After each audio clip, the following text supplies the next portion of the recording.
Breaking news Telangana BJP పదాధికారులు సమావేశం ముగిసింది. జనాభా లెక్కలతో పాటు కులాల లెక్కలపై చర్చించింది. కులగణనపై రాష్ట్ర నేతలకు వివరించారు కేంద్ర మంత్రి కిషన్ రెడ్డి.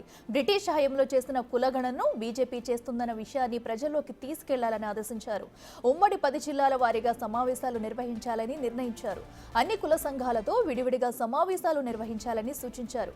కులగణనకు కుల సర్వేకు ఉన్న తేడాను వివరించాలన్నారు. కుల సర్వేకు చట్టబద్ధత లేదని, సెన్సెస్ ద్వారా తీసే కులాల లెక్కలకు చట్టబద్ధత కల్పిస్తామన్నారు కేంద్ర మంత్రి.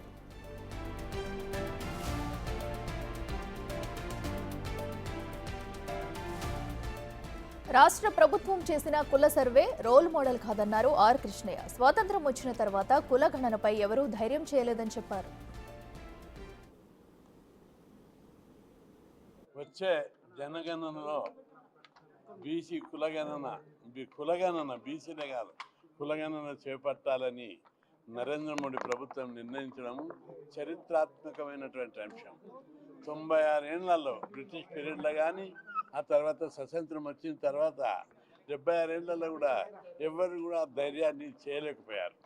కానీ నరేంద్ర మోడీ గారు అన్ని వర్గాలు మేము మా బీసీ సంఘాల బీసీ నాయకుల యొక్క అభిప్రాయాలను తీసుకొని దానివల్ల బీసీలకు ఏం లాభం అవుతుంది, ఈ కులాలను ఎట్లా అభివృద్ధి చేయాలనేటువంటి దాన్ని డీప్గా ఆలోచించి ప్రకటించారు. అందుకు ప్రధాని నరేంద్ర మోడీ గారికి దేశంలో ఉన్న 70 కోట్ల ప్రజల పక్షాన కృతజ్ఞతలు చెప్తున్నాం. ఈరోజు బీసీలో శకం ప్రారంభమైంది. నరేంద్ర మోడీ స్వయాన బీసీ వర్గానికి చెందినవాడు. ఆయన లోపల బీసీ కులాలను ఎట్లా అభివృద్ధి చేయాలి, ఈ కులాలను ఎట్లా పైకి తీసుకురావాలి, బీసీలు భారతమాత ముద్దు బిడ్డలు, చిన్న కొడుకులు, వీళ్లకు వాటా రాలేదు ఇన్ని రోజులు. ఈ దశల వారీగా ఇప్పుడు కులాల లెక్కలు తీస్తే ఏమవుతుంది, ప్రజలందరికీ ఏ కులం ఎంతుంది, ఈ కులాలకు విద్య, ఉద్యోగ, ఆర్థిక, రాజకీయ రంగాల్లో ఎట్లా లాభం చేకూర్చాలని నిర్ణయాలు, ప్రభుత్వ విధాన నిర్ణయాలు తీసుకోవడానికి అవకాశం వస్తుంది.